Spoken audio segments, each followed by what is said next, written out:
मैं हूं आपके रात का साथी आर्यन और आप देख रहे हैं। Horror satisfy. ये जगह कितनी डरावनी है। पता नहीं क्यों पापा को ऐसी जगह पर ही घर मिलता है। हमारा पुराना घर कितना अच्छा था। हाँ, छोटा था पर शहर के बीचों बीच था।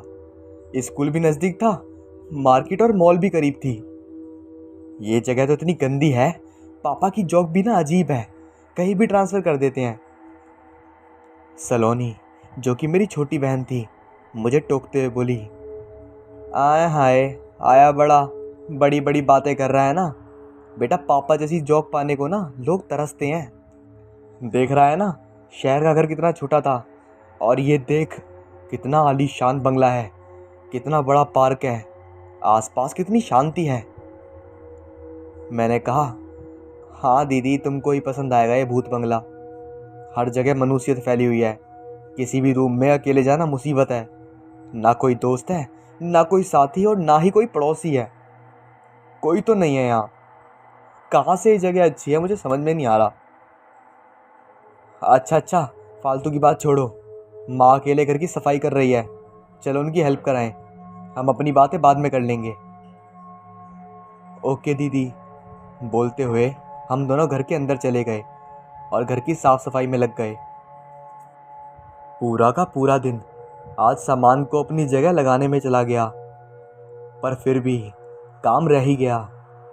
हम सब थके हुए थे तो डिनर करके जल्दी से सो गए। अगले दिन फिर से नाश्ता करके हम घर की साफ सफाई में लग गए। लगातार काम करने के कारण दोपहर तक मेरा सारा काम खत्म हो गया। मैंने और दादी ने सोचा कि बाहर से कुछ ऑर्डर कर लेते हैं, पर मेरी माँ डांटने लगी कि हमेशा बाहर का खाना। रुको, मैं घर पर ही कुछ बना देती हूँ। माँ खाना बनाने किचन में चली गई। मैं और मेरी बड़ी बहन आपस में बातें करने लगे। दीदी, सच में आपको इस घर में डर नहीं लगता? दीदी बोली, नहीं, ये घर तो मुझे बहुत पसंद है यार। मैंने कहा, दीदी, मैंने एक मूवी में देखा था ऐसा ही एक बड़ा और सुनसान घर, वहाँ पर आत्माएं रहती हैं। दीदी ने बोला, सुन अभिषेक, ये सब मत सोचा कर। ये सब सिर्फ फालतू की बातें होती हैं, और इसी की वजह से हमारे दिमाग में एक डर बैठ जाता है, जिसकी वजह से हम कभी भी चैन से नहीं रह पाते। अगर हम यही सब ज़्यादा सोचने लगे तो ये चीज़ें सच प्रतीत होने लगती हैं। इसलिए ये सब बातें मत सोचा करो। सलोनी दीदी ने जो भी बोला वो सच है या नहीं, मैं यही सोच रहा था कि दीदी ने आवाज़ लगाते हुए बोला, तू इधर आ, आज मैं तुझे कागज़ का जहाज़ बनाना सिखाती हूँ। मैंने भी सोचा कि अच्छा है, जहाज़ बनाना सीख लूँगा तो स्कूल में सबको बनाकर दिखाऊँगा। देखो ध्यान से, पहले एक पेपर लो, फिर ऊपर से 90 डिग्री के एंगल में हाफ हाफ दोनों तरफ फोल्ड करो। फिर जहाँ फोल्ड नीचे की तरफ ख़त्म हो रहा है वहाँ से नीचे फोल्ड करो, और फिर उस फोल्ड पेपर को पहले की तरह 90 डिग्री पर फोल्ड करो। अब दोनों तरफ मोड़ दो। देखो, बन गया ना? कितना आसान था। मैंने कहा, हाँ दीदी, ये तो बहुत आसान है, मज़ा आ गया। ये अब मैं भी बनाऊंगा और इसे उड़ाऊंगा। मुझे बहुत पसंद है जहाज बनाकर उड़ाना। दीदी ने बोला, ओके ओके, तुम बनाओ और खेलो, पर कहीं बाहर मत जाना, मैं भी अपना काम कर लेती हूँ। ये बोलकर मेरी दीदी रूम में चली गई। मैं अकेले अकेले पार्क में बैठकर जहाज बनाने लगा। हर बार कुछ ना कुछ गड़बड़ होती जा रही थी। कई बार कोशिश करने पर आखिरकार एक जहाज अच्छा बन गया। मैं बहुत खुश हुआ। मैं उस जहाज को उड़ाने लगा। जहाज उड़ाते उड़ाते पता नहीं कब घर से बाहर निकल आया और सड़क के दूसरी ओर चला गया। जहाज उड़ता हुआ सड़क के दूसरी ओर चला गया। मैं तो बहुत खुश था कि मेरा बनाया जहाज कितना अच्छा उड़ रहा है। मैं अपने जहाज के पीछे खुशी से दौड़ पड़ा। जहाज उड़ता जा रहा था। मेरी नज़र उसी जहाज पर टिकी हुई थी। चेहरे पर काफ़ी खुशी थी। ये मेरी जहाज उड़ी जा रही है।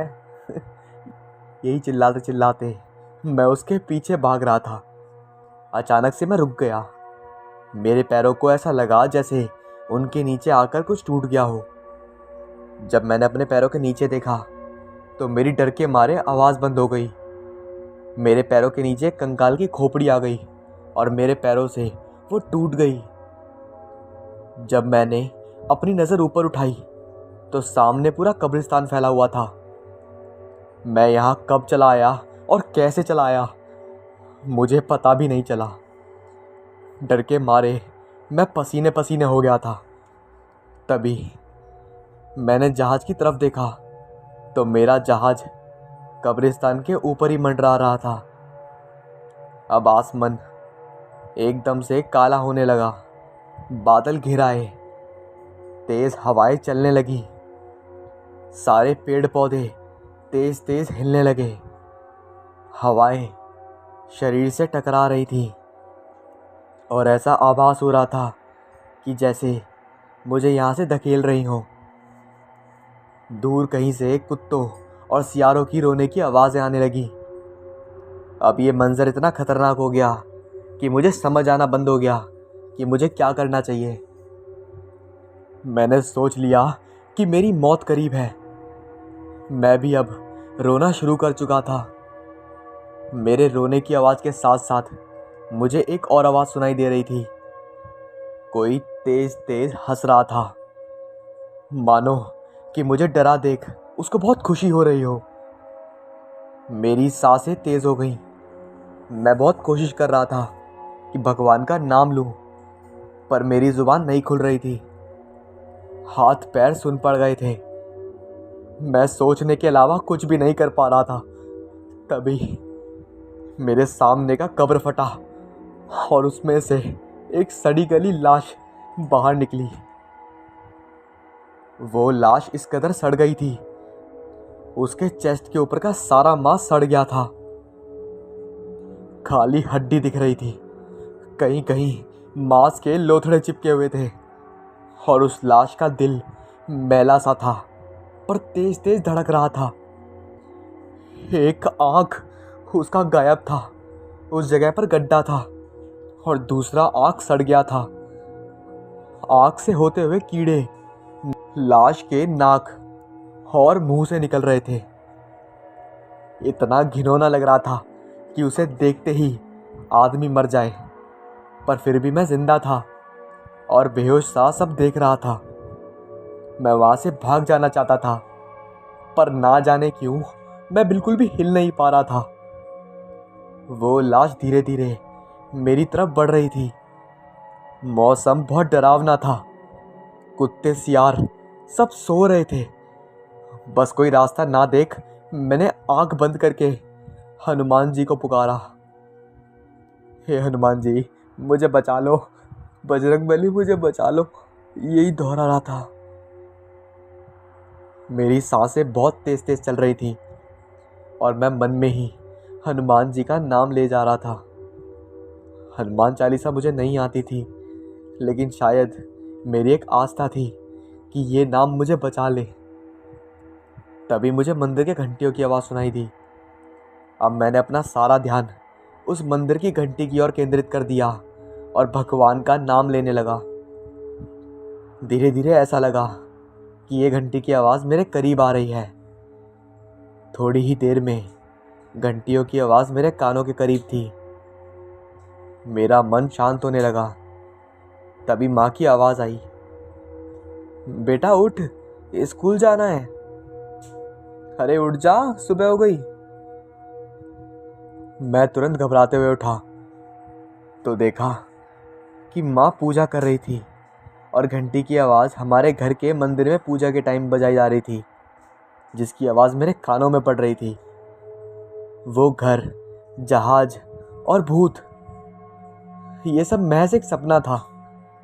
तभी मेरी बहन हंसते हुए बोली, अरे वाह, तूने तो बहुत अच्छा जहाज बनाया है, ये तो बहुत ऊंचा उड़ता है। जहाज को देखकर मुझे सपने की बात याद आ गई और मैंने तेज चिल्लाते हुए जहाज को फाड़ दिया और सबको अपना सपना बताया, तो सब हंसने लगे।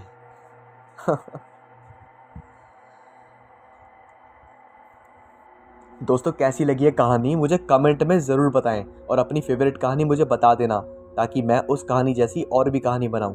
ठीक है, अब दूसरी कहानी स्टार्ट होती है।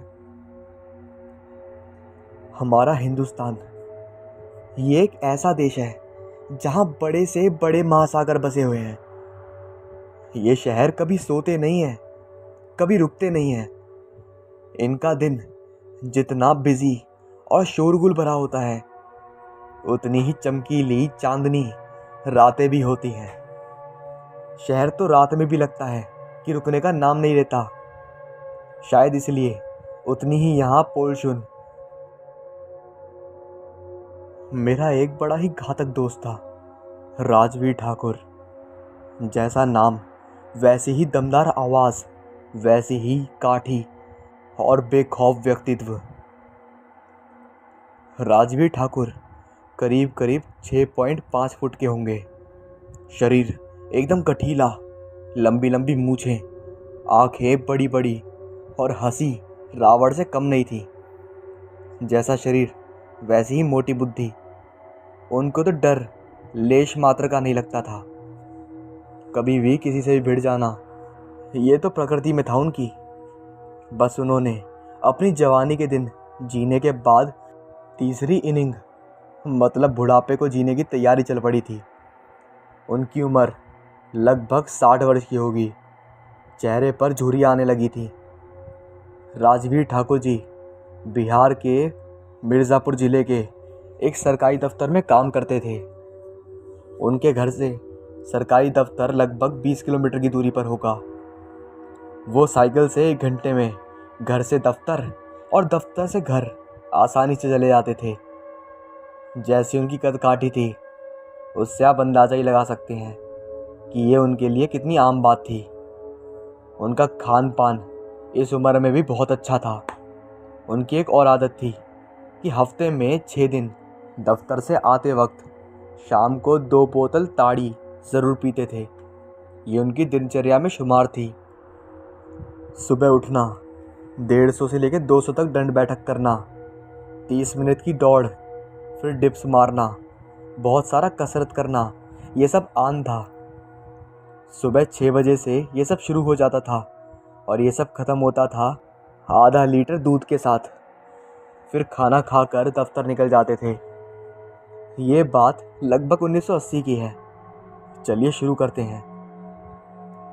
आज दोपहर 4 बजे हम लोगों की तनख्वाह बटी और जिस दिन तनख्वाह मिलती है उस दिन जो मुझे बहुत खुशी होती है वो मैं किसी को व्यक्त नहीं कर पाता, क्योंकि एक दिन मैं मन भरकर ताड़ी पीता हूँ। सो अब मुझे जल्दी लगी है कि मेरी छुट्टी हो जाए। तभी बड़े साहब मेरे डेस्क पर आकर, अरे राजवीर, ये 3 फाइल आज कंप्लीट कर दे यार, ये कल जानी है। साहब, पर अब तो 3 बज गए हैं।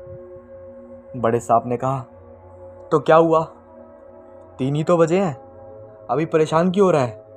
हमें भी पता है आज तेरी सैलरी का दिन है, आज तू मज़े करेगा, पर उससे पहले थोड़ा काम कर ले यार, फिर शाम को मज़े कर लेना। राजवीर ठाकुर कुछ घुमलाते हुए कहते हैं, अच्छा साहब, कर देता हूँ। ये कहकर वो काम में लग गए। क्या करते, 3 घंटे थे, मना कैसे करते। हाँ, पर काम जल्दी जल्दी करने लगे कि काम के चक्कर में वो आज लेट ना हो जाए। आखिरकार काम 6:30 तक ख़त्म भी हो गया। राजवीर ने बड़े साहब को तीनों फाइल देते हुए कहा, साहब देख लो, सारा काम हो गया है, अगर आपका काम ख़त्म हो गया है तो जाऊं? बड़े बाबू ने हंसते हुए कहा, अरे गुस्सा क्यों होते हो राजवीर जी, और खुशी मनाओ, पर ध्यान रखना ज़्यादा मत पी लेना कि घर ही ना पहुँचो। हंसते हुए राजवीर ने विदा ली। अरे साहब, ताड़ी में इतना नशा नहीं है कि राजवीर को झिला दे, और चिंता मत करना साहब, मैं आराम से घर पहुंच जाऊंगा। शुभ रात्रि। बड़े बाबू ने कहा, शुभ रात्रि शुभ रात्रि। मैंने अपनी साइकिल उठाई और पहुंच गया ताड़ी की दुकान पर। आज तो मुझे रोकने वाला कोई नहीं था। रोज़ 2 बोतल पीता था, आज तो 5 हो गई और मुझे पता भी नहीं चला। मुझे अब होश ही नहीं था कि मैंने कितनी बोतलें गटक ली हैं, और ना ही होश था कि मैं यहाँ ताड़ी की दुकान पर कब से बैठा हूँ। एक आदमी ने मुझसे कहा, अरे भैया राजवीर, घर कब जाओगे? 10 बज गए हैं, आप होश में भी नहीं लग रहे हो। मुझे बहुत तेज गुस्सा आया। मैंने डांटते हुए कहा, मेरी चिंता छोड़, मैं घर चला जाऊंगा। और बोलते हुए अपनी साइकिल उठाई और लड़खड़ाते हुए साइकिल चलाते हुए निकल पड़ा घर की ओर। आज मुझे काफ़ी देर हो गई थी और मैं अपना रास्ता भी भटक गया था। मैं चलते चलते किसी गलत रास्ते पर न चला गया, बस यही डर था। सड़क एकदम सुनसान पड़ी थी और आगे जंगल शुरू हो गया। उस जंगल में एक पगडंडी जा रही थी, पर मुझे होश कहाँ था कि मैं कहाँ जा रहा हूँ। मैं साइकिल को पेडल मारता हुआ जंगल में घुस गया। एकदम गहरा अंधेरा। अगर कोई और होता तो उसकी ऐसी तैसी हो जाती, पर एक तो मैं नशे में था, दूसरा कि मुझे किसी से डर नहीं लगता था। जंगल में घुसते ही झिंगोरों की आवाज़ गूंजने लगी। जंगल में सन्नाटे के साथ साथ एक ठंड का एहसास होने लगा। 3 घंटे हो चुके थे, पर मैं रास्ते में ही था और नशा भी कम हो रहा था। अब धीरे धीरे मुझे एहसास होने लगा कि मैं गलत रास्ते पर हूँ, पर मैं आगे बढ़ता रहा। अचानक मेरी साइकिल की चैन उस घने जंगल में उतर गई। मैं साइकिल से उतरा, अपने साइकिल की चैन चढ़ाने लगा। साइकिल की चैन चढ़ा के जैसे ही साइकिल चलानी शुरू की, फिर से चैन उतर गई। फिर से मैंने चैन चढ़ाई और फिर घर की ओर चलने लगा, और उसके बाद फिर से चैन उतर गई। लेकिन मैं भी बहुत ज़िद्दी था। मैं बार बार चैन चढ़ाता रहा और बार बार चैन उतरती जाती। ये हादसा तकरीबन 20 या 30 बार हो चुका था। उसके बाद आवाज़ आई, मैं भी देखता हूँ तू चैन कैसे चढ़ाता है। मुझे कोई ललकारे मुझे कतई पसंद नहीं था। मैंने भी चैन लगाते हुए ज़ोर से बोला, मैं भी देखता हूँ किस माई के लाल ने दम है जो मुझे चैन लगाने से रोकेगा। और ये सिलसिला चलता रहा। मैं बार बार चैन चढ़ाता और चैन फिर से उतर जाती। ये सब करते करते 3 घंटे बीत चुके थे। मैं पसीने में तरबतर हो चुका था। तभी आवाज़ आई, मान गए तुझे, ना तू डरा ना तूने हार मानी। तेरी जगह कोई और होता तो कब का साइकिल छोड़ के भाग चुका होता। और जो डर जाता है वो हमारा शिकार होता है, पर तू बिल्कुल भी नहीं डरा और ना ही हार मानी। हम सब तुझसे खुश हैं। जा, तू अपने घर निकल जा। पहले तो मैं नशे में था, इसीलिए जब पहली आवाज़ आई तो मैंने सोचा कि कोई मुझे बोल रहा है, पर अब 3 घंटे से ये सब होते होते मेरा नशा भी कम हो गया था। मेरी नज़र अपने आसपास के पेड़ के ऊपर पड़ी तो उस पर 7 सर लटके हुए थे, और उन सरकटों के ऊपर 7 सरकटे लोग बैठे हुए थे। ये सब वही कर रहे थे। अब मुझे डर तो लगा, पर मैंने अपने चेहरे पर जाहिर नहीं होने दिया और साइकिल लेके पसीने पहुँचते हुए घर की तरफ चल दिया। थोड़ी दूर ही गया कि एक पंडित बाबा साइकिल पर दिखे। मैंने उस पंडित बाबा से पूछा, बाबा ये अपना झेलमपुर गांव कहाँ पड़ेगा? उस पंडित ने मुस्कुराते हुए बोला, बेटा सीधे चला जा, आगे झेलमपुर गांव है। मैंने साइकिल की पेडल तेज मारता हुआ आगे निकल गया, पर अचानक मुझे एहसास हुआ कि रात के 3 बजे कोई पंडित इस जंगल में क्या कर रहा है। पीछे मुड़ के देखा तो कोई नहीं था। मैं उस रात 3 बजे घर पहुंचा और फिर घोड़े बेचकर सो गया। अगले दिन उस जंगल की कहानी पता चली कि उस जंगल से गुजर रहे 7 लोगों को एक साथ डाकुओं ने लूटा और 7 का गला काट कर मार डाला। तब से ये 7 सरगटे लोग उसी जंगल में रहते हैं। उस जंगल से गुजरने वाले एक पंडित जी को भी डाकुओं ने चाकू से घोंपकर मार डाला था और उनका सब लूट लिया था। ये सब कहानी सुनकर मुझे सब समझ आ गया। उस दिन के बाद से मैं हिसाब से ही ताड़ी पीता हूँ और समय पर घर चला जाता था। ये जो कहानी मैं आपको सुनाने जा रही हूँ ये आज से 13 साल पहले की बात है। वो समय भी बड़ा अजीब था। मैं नमाज रोज़े की कतई पाबंद नहीं थी। नमाज तो कभी कभार अपनी दादी और अम्मा की नसीहतों की वजह से पढ़ लिया करती थी, लेकिन रोज़े रखने में सदा डंडी मार जाया करती थी। मज़हब केवल कुछ मजहबी किताबों तक ही सीमित था। दादी मेरी बेपरवाह और मज़हब से दूरी पर मुझे टोकती रहती थी, तो मैं एक कान से सुनकर दूसरे कान से उन नसीहतों को उड़ा देती थी।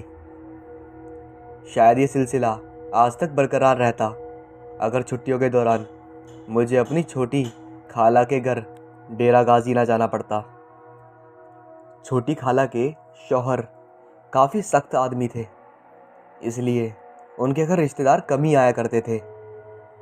इस बार अंकल कारोबार के सिलसिले में दूसरे शहर गए हुए थे, इसलिए खाला ने मुझे फ़ोन करके आने का मशवरा दिया।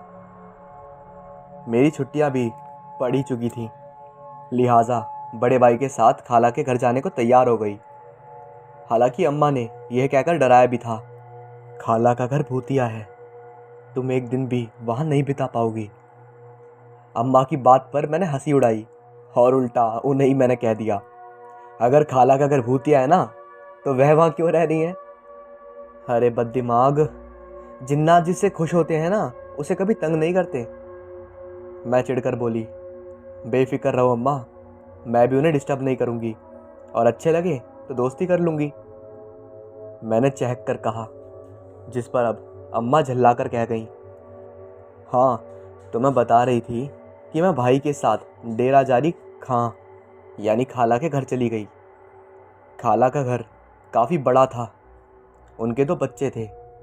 मुझे देखकर खाला बहुत खुश हुई। भाई मुझे वहाँ छोड़कर अगले दिन ही कराची चले गए। वहाँ 3 दिन बड़े ही मज़े से बीते। इस दौरान अम्मा की जिन भूत वाली बात ही याद करके मुझे हंसी आती रही। आखिर मैंने खाला से कहा, मालूम है खाला, अम्मी क्या कह रही थी। क्या कह रही थी? उन्होंने भी मेरी बात में दिलचस्पी ली। फरमा रही थी कि आपका घर भूतिया है, मैं 3 दिन भी वहाँ नहीं बिता पाऊंगी। कह तो बात ठीक ही रही थी, उन्होंने संजीदगी से जवाब दिया, वाकई ये घर भूतिया है। मैंने हैरानी से पूछा, क्या बात कर रही हो खाला? हाँ रूहानी, ये सच है, ये हमारी सास का पुश्तैनी घर है। खाला ने गहरी सांस लेकर बताया, जब मैं यहाँ ब्याह कर आई थी तो सास ने मुझे सख्ती से तकदीद की थी कि कोने वाले कमरे को हमेशा साफ सुथरा रखना और उसमें कभी कोई सामान न रखा जाए। आपने कभी महसूस किया है कि आपकी सास ठीक कहती थी, यानी कि आपने उस कमरे में भी कोई अलौकिक, दिव्य या किसी जीव वगैरह को देखा है? इस पर उन्होंने जवाब दिया, नहीं, मैंने कभी किसी को देखा तो नहीं है और ना ही कोई गैर मामूली बात महसूस की। हालांकि मेरी शादी को 8 साल हो चुके हैं, उन्होंने आश्वस्त स्वर में कहा। हो सकता है यह आपकी सास का वहम हो, मैंने कहा। हो भी सकता है, लेकिन जिन्नात के वजूद से इनकार तो नहीं किया जा सकता, खाला ने संजीदगी से कहा।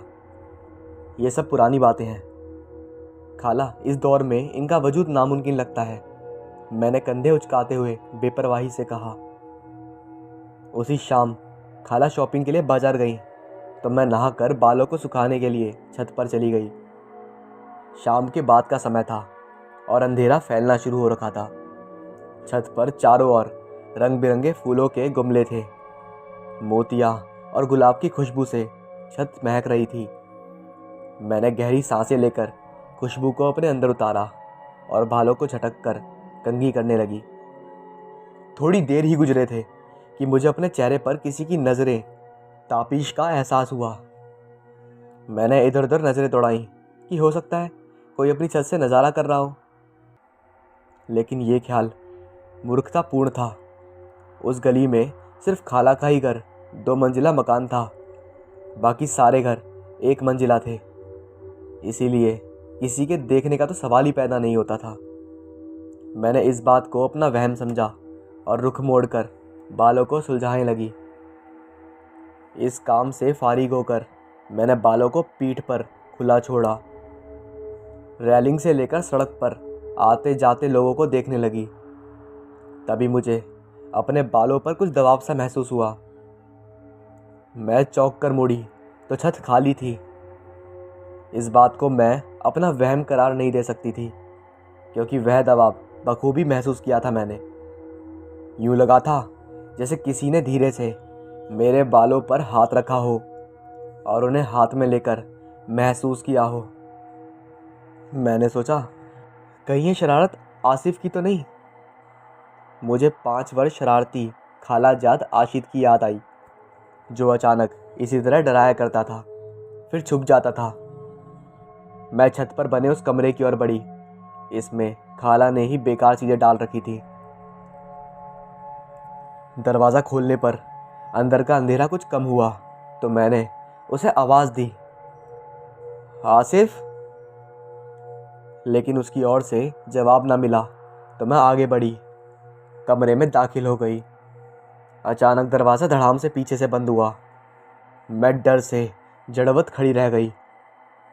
हजारों आशंकाएं मुझे डराने लगी। खैर, किसी तरह दरवाज़ा खोलकर बाहर आ गई मैं। बाहर आकर मुझे अंदाज़ा हुआ कि मैं पसीना पसीना हो रही थी, दहशत से कांप रही थी। मैं भी नीचे आ गई। खाला अभी तक बाजार से आई ही नहीं थी। मैं कुर्सी पर लेटी होकर अपने बिखरे हवास को जमा करने लगी। हवास बहाल हुए तो मुझे अपनी बुज़दिली पर सख्त अफसोस हुआ। मैं इतने कच्चे जहन की मालिक तो नहीं थी कि दरवाज़ा बंद होने पर फ़ौरन जिन भूत पर यकीन कर बैठूं। हो सकता है कि दरवाज़ा हवा से बंद हुआ हो। मेरे दिल ने अनुमान लगाया है, इस बात पर ईमान ले आया कि यही बात हो सकती है। मैं इस मामूली बात से डर गई। अगर डरती तो इसमें ग्रस्त हो जाती कि जिन तेरा वजूद होता है। नॉनसेंस। मैं अपनी बेवकूफ़ी पर हंसने और खुले बालों में बल ढालने लगी। उससे आगे करके जब भी मैंने और बल डालने की चाही तो मुझे अपने बालों से बेहद दिल फरेब खुशबू आती हुई महसूस हुई। मैंने उस खुशबू को करीब से महसूस करने के लिए जो ही बाल आगे किए, तभी घंटी बजी। खाला के आगमन का ख्याल आया तो मैं गेट खोलने गई और बालों को पीछे कर लिया। बाद में उनकी बातों में गुम होकर मुझे उस खुशबू का ख्याल ही नहीं रहा जो मेरे बालों से आ रही थी। उसी रात अचानक मेरी आंखें खुल गईं। मैंने सफ़ेद लिबास में किसी को अपने बेड के करीब से गुजरते देखा। क्योंकि कच्ची नींद का खुमार था, फिर लाइट भी ऑफ थी, इसलिए जब मैं लाइट ऑन करने पर अपना वहम बदलना चाहा तो कमरा खाली था। मैंने बराबर वाले कमरे में झांक कर देखा। खाला आसिफ के साथ सो रही थी। मैं नाचती हुई वापस आकर लेट गई और अपने शब्द को वहम करार देते हुए लाइट ऑफ किए बिना सो गई। खाला ने मुझसे कहा, रूहानी, मेरे साथ कासिम बाबा के घर चल रही हो? कासिम बाबा? ये कौन है? मैंने जिज्ञासा से पूछा। बहुत पहुँचे हुए बुजुर्ग हैं, अल्लाह के नाम पर मुफ्त से इलाज करते हैं। वर्षों में एक बार अपने घर आते हैं। 8 साल पहले जब मेरी शादी हुई थी तब आए थे। अल्लाह वाले हैं। नदीम की बेटी का इलाज भी वही कर रहे हैं, उन्होंने बताया। नदीम बाजी की बेटी को? उन्हें क्या हुआ है? मैंने फरीन के बारे में पूछा। कहते हैं उस पर किसी जिन का साया है। खाला, आप भी कैसी बातें करती हैं? जिन भूतों के पास क्या फालतू वक्त होता है जो हर वक्त आते रहते हैं? मैंने मजाक में कहा तो उनको अच्छा नहीं होता। मैं बोली, सॉरी खाला। अच्छा ये बताएं कि क्या वाकई बहुत पहुँचे हुए हैं? वे बोली, तो मेरे साथ चलो, खुद ही देख लेना। इसके बाद मैंने कहा, मुझे माफ़ी रखे खाला, वैसे भी मैं जिन्नात वगैरह पर यकीन नहीं रखती। ये सब हमारा वहम होता है और कुछ नहीं, मैंने बेपरवाही से कहा। इस पर मेरी खाला ने कहा, हर कोई धोखेबाज नहीं होता रूहानी, बहुत से अल्लाह वाले बुजुर्ग भी होते हैं। सबसे बस गुमान होना अच्छी बात नहीं है, उन्होंने जाने से पहले कहा। उनके जाते ही मैंने जो थोड़ा बहुत काम रह गया था वह पूरा किया, और जैसे ही मैंने हाथ धोने के लिए साबुन उठाया वह मेरे हाथ से फिसलकर नीचे गिर गया। जिस समय मैंने उसे उठाया था वह गुलाबी रंग का था, लेकिन गिरते ही उसका रंग हरा हो गया। मैं अविश्वास नज़रों से साबुन को घूरने लगी। आसिफ, आसिफ, आवाज़ दी तो वह दौड़ा चला आया। क्या हुआ? आसिफ ने मेरा आंचल पकड़कर घसीटा। मैंने उसकी ओर देखा। ये साबुन हरा है या नहीं? नहीं, ये तो गुलाबी है। आसिफ ने साबुन उठाकर नज़रों के सामने किया। डर की लहर मेरे वजूद में दौड़ने लगी। साबुन सचमुच गुलाबी था, लेकिन अभी तो ये कहते हुए भय को प्रकट न कर सकी और हाथ धोकर उनके साथ कमरे में चली गई। खाला का घर भूतिया है। मुझे अम्मी की बात याद आई। अम्मा, ये सब बकवास है, कोई जिन भूत वगैरह नहीं होते, ये सब हमारे जहन का फितूर है। मुझे अपना जवाब भी याद आ गया। वह साबुन गिरने के बाद वाकई हरा हुआ था या नहीं, या फिर मेरी नज़रों का धोखा है, या जहन का फितूर था जिसने मुझे खौफ में डाल दिया था। मैंने सोचा। मेरी खाला ने यूं ही मेरे कंधे पर हाथ रखा। मैं जो अपने ख्यालों में गुम थी और इस मसले पर सोच रही थी, उनके इस तरह हाथ रखने पर मैं उछल पड़ी। क्या हुआ? ये तुम्हारा रंग क्यों बदल रहा है? खाला ने चिंता से पूछा। कुछ नहीं, कुछ भी तो नहीं खाला। मैं कुछ सोच रही थी। मैंने नॉर्मल होते हुए उन्हें आश्वस्त कराना चाहा।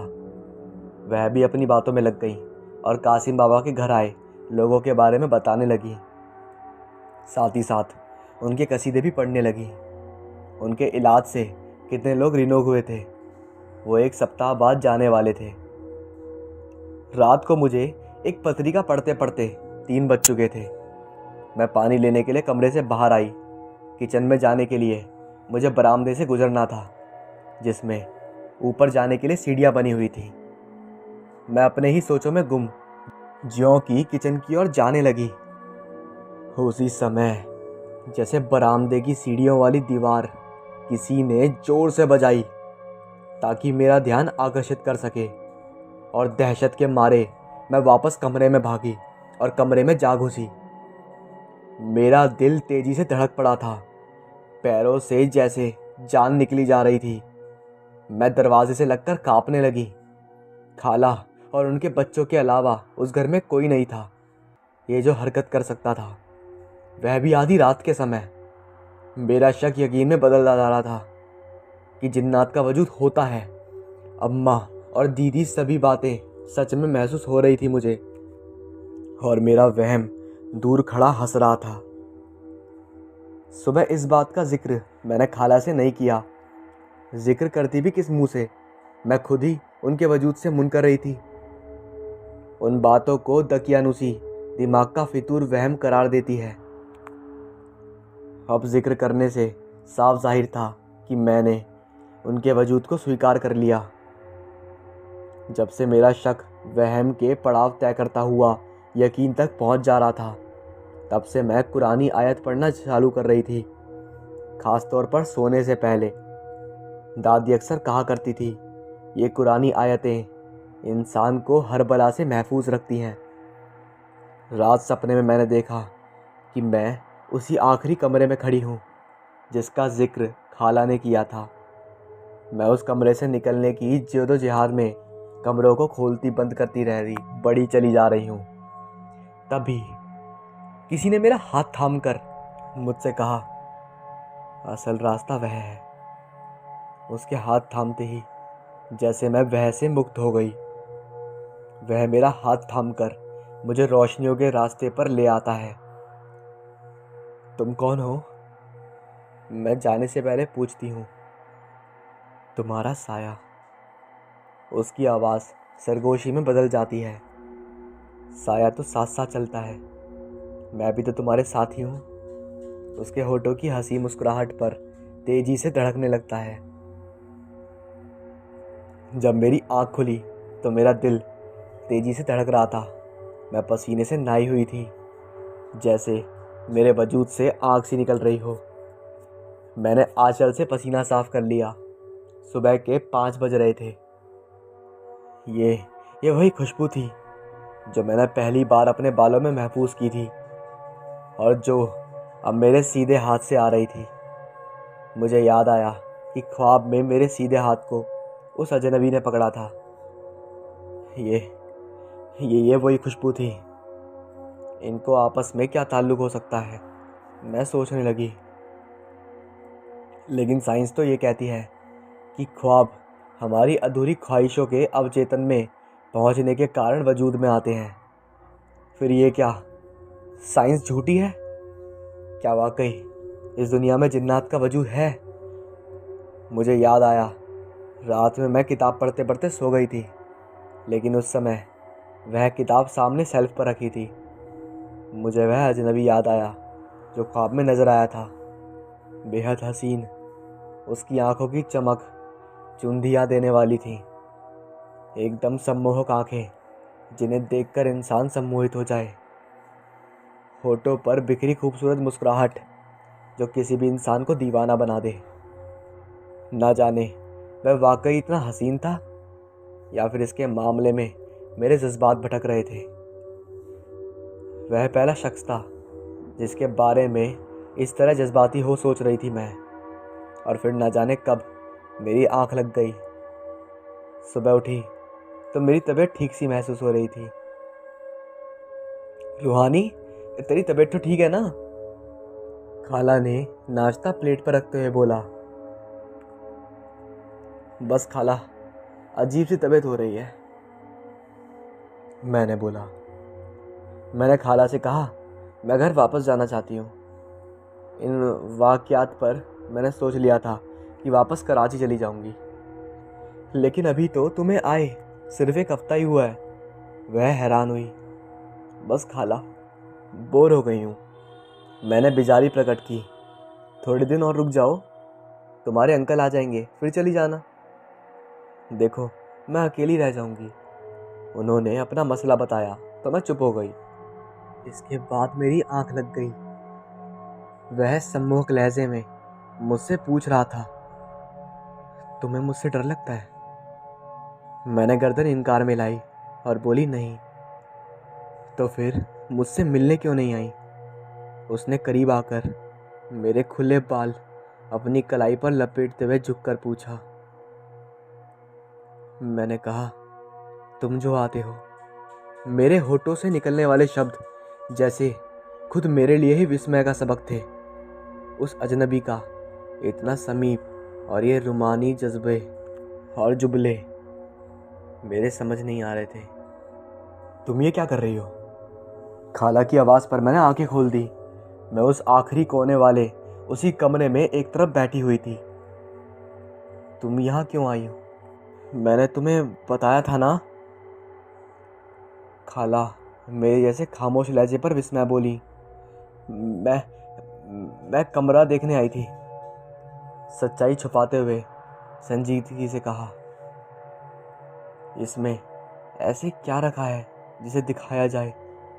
वह रुष्टता से बोली और मेरी बेताब नज़रें उसे तलाश करने लगी जिसके सम्मोहन में डूबकर मैं यहाँ तक पहुँची थी।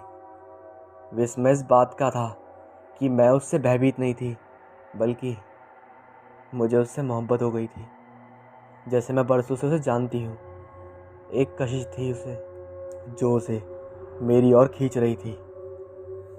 अब यहाँ से चलो भी, क्या भूत बनी रहे हो?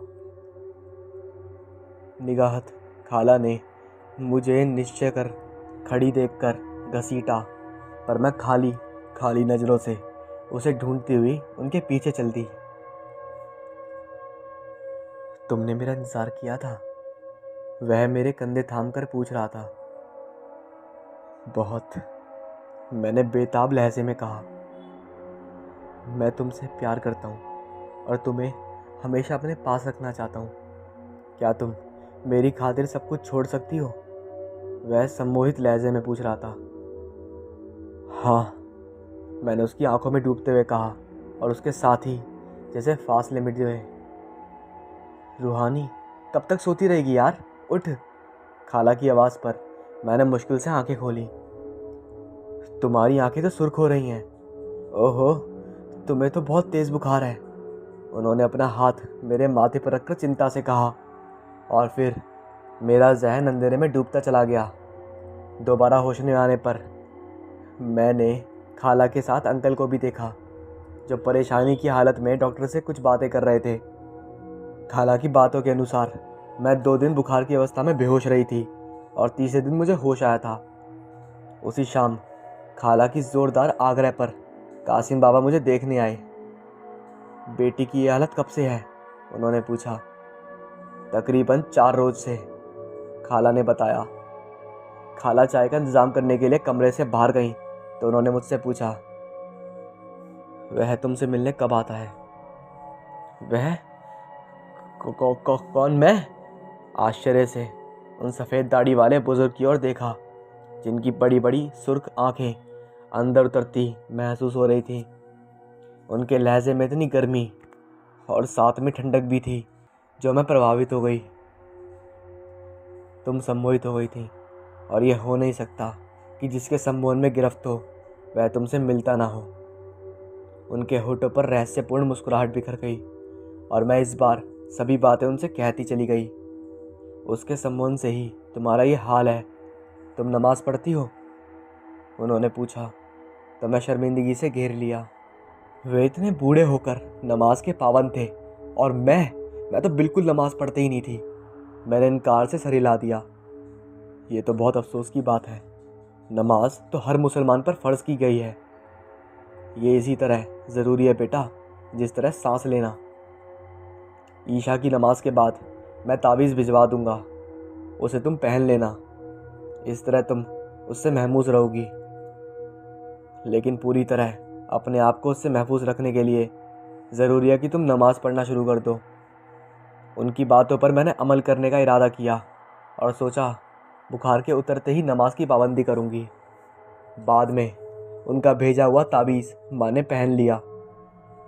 वह ताबीज़ पहनते हुए मुझे अपने अंदर ताकत दौड़ती सी महसूस हुई और तबीयत का बोझिल फना जैसे कहीं दूर चला गया।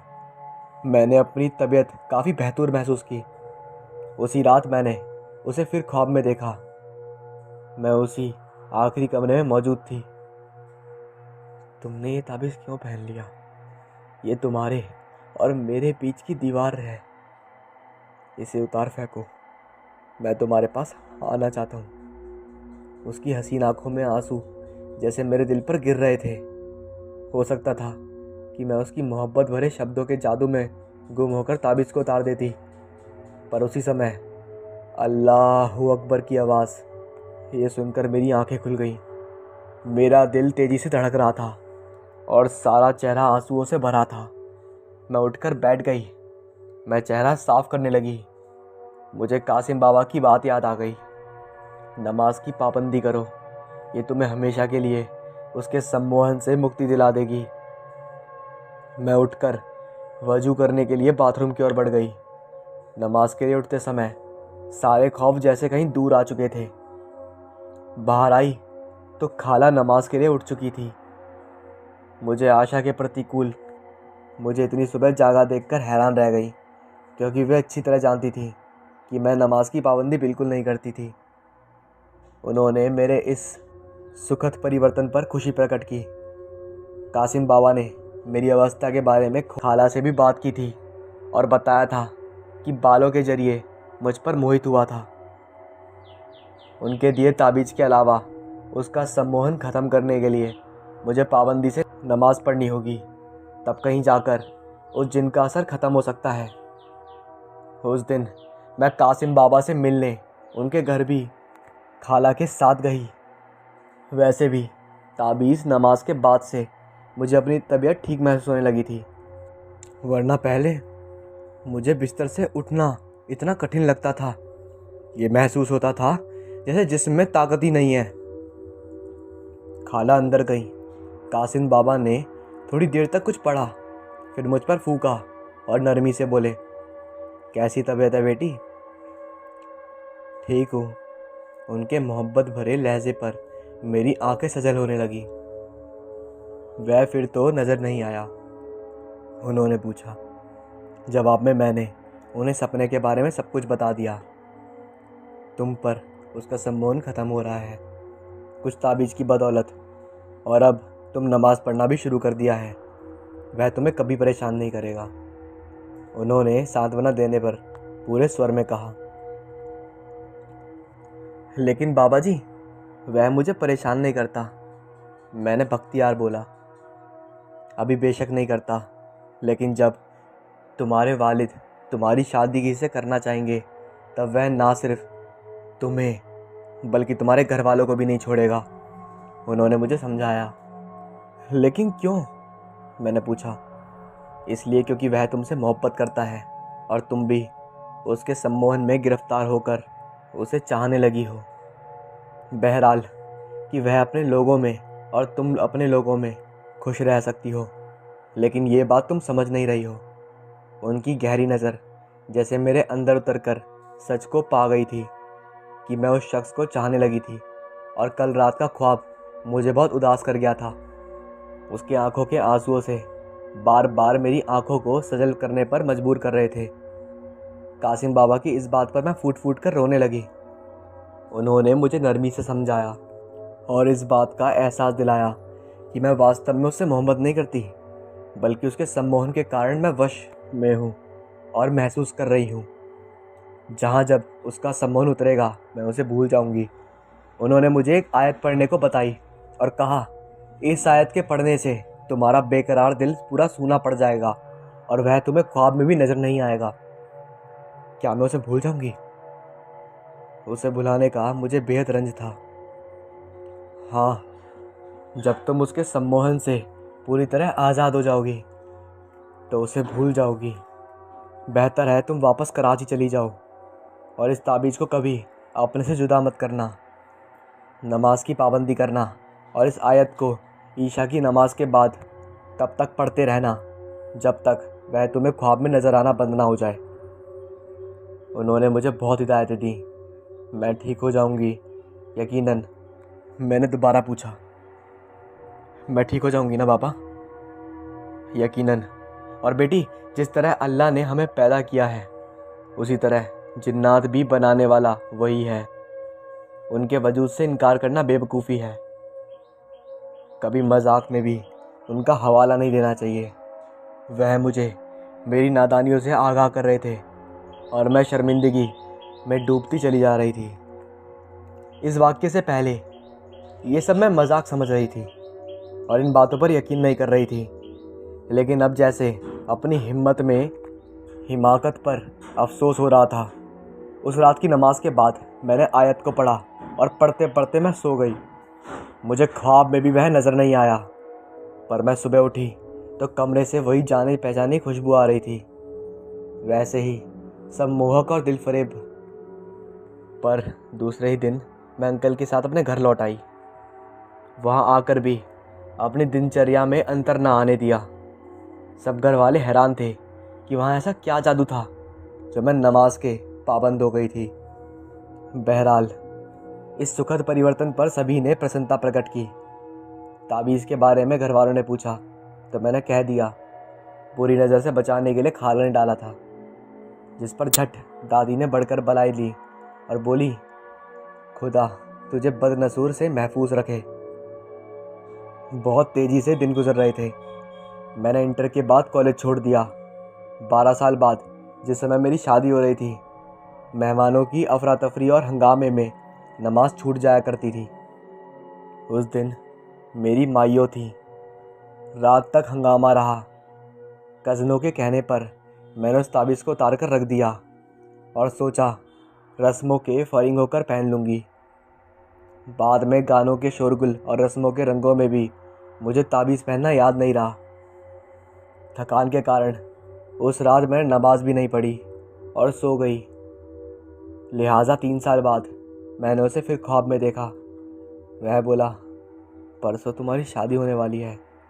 मैं हमेशा के लिए तुम्हारी ज़िंदगी से जा रहा हूँ। महज तुम्हारी खुशी के लिए मैं तुम्हें एक अमानत ले जा रहा हूँ और एक अपनी दे जा रहा हूँ। शादी की खुशी में मेरी तरफ से कुछ तो तोहफ़ा होना चाहिए, फिर उसको कबूल करना। वह तुम्हें हमेशा मेरा एहसास दिलाता रहेगा। जब कभी मुझे तुम्हारी याद आएगी मैं तुमसे मिलने आया करूँगा, लेकिन मेरी चाहत से तुम्हें कोई परेशानी नहीं होगी। मैं तुमसे गाफिल नहीं रहूँगा और मैं ना ही आज के बाद तुम्हें कभी नज़र आऊँगा। उसके इन शब्दों के साथ ही मेरी आंखें खुल गईं। मैंने खाली खाली नज़रों से चारों तरफ देखा। सब कज़न सोई हुई थी और चारों ओर सन्नाटा था। सिर्फ मेरे दिल की धड़कन थी जो नॉर्मल से कई गुना बढ़ गई थी। मुझे अपने वजूद से वही खुशबू आती महसूस हुई, बेहद तेज़ और सम्मोहक, जैसे वह बहुत समीप आकर गया है। आशा के प्रतिकूल मेरे बाल भी खुले थे। रात को मेरी कज़न उस्मानी ने मोतियों की कलियों से मेरे बालों को गूंथा था। मैं भागकर उस दराज के पास गई जहाँ कासिम बाबा का दिया हुआ ताबीज़ रखा था, लेकिन अब वह वहाँ से गायब था। उसकी जगह सोने की बेहद हसीन और नाजुक चीज़ रखी थी जिसकी कड़ियों में सफ़ेद नग लगे थे।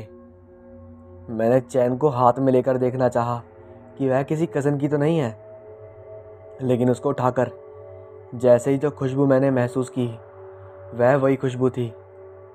उस समय मेरे वजूद में पूरी तरह से वो खुशबू फूट रही थी। मुझे उसके शब्द याद आए, शादी की खुशी में मेरी तरफ से उस तोहफे को कबूल करना। वह हमेशा तुम्हें मेरा एहसास दिलाता रहेगा। वह ताबीज़ ले गया था और चैन छोड़ गया था। उसने सदा के लिए मेरी ज़िंदगी से चले जाने के फ़ैसले पर मुझे कोई अफसोस नहीं हुआ, क्योंकि जब से उसका सम्मोहन ख़त्म हुआ था मुझे ये लगता था कि वह मेरे लिए अजनबी है। हालांकि इससे पहले मैं उसके सिलसिले में खासा मोहब्बत भरा कोना दिल में रखती थी। ताबीज़ के गायब होने की खबर मैंने खाला को नहीं दी और ना ही घर वालों को, ना कोई ध्यान दिया। मुझे डर था कि कहीं मैं उस ताबीज़ के खोने के बाद दोबारा उसके सम्मोहन की कैदी ना हो जाऊं। लेकिन ऐसा कुछ नहीं हुआ। शादी कुशलतापूर्वक हो गई। इस वाक़ये के बाद मैंने नमाज़ कभी नहीं छोड़ी। आज मेरी शादी को 8 साल हो चुके थे और मेरे शौहर अल्ताफ़ मोहब्बत करने वाले इंसान थे। कभी कभी अचानक मुझे अपने कपड़े और हाथों से वही खुशबू महसूस होती थी जैसे उस जिन से मुलाकात के बाद मेरी वजह से फूटती थी। अल्ताफ़ का ख्याल था कि वह खुशबू मैं अपने मायके से लगा कर आती हूँ, और घर वालों का ख्याल था कि अल्ताफ़ ने मुझे महंगा इत्र ला दिया होगा। उस खुशबू की सच्चाई तो सिर्फ मैं जानती थी या फिर खाला। वाकई उसने सच कहा था कि मैं तुमसे गाफिल नहीं रहूँगा। शायद वह उससे मिलने आता है लेकिन दिखाई नहीं देता।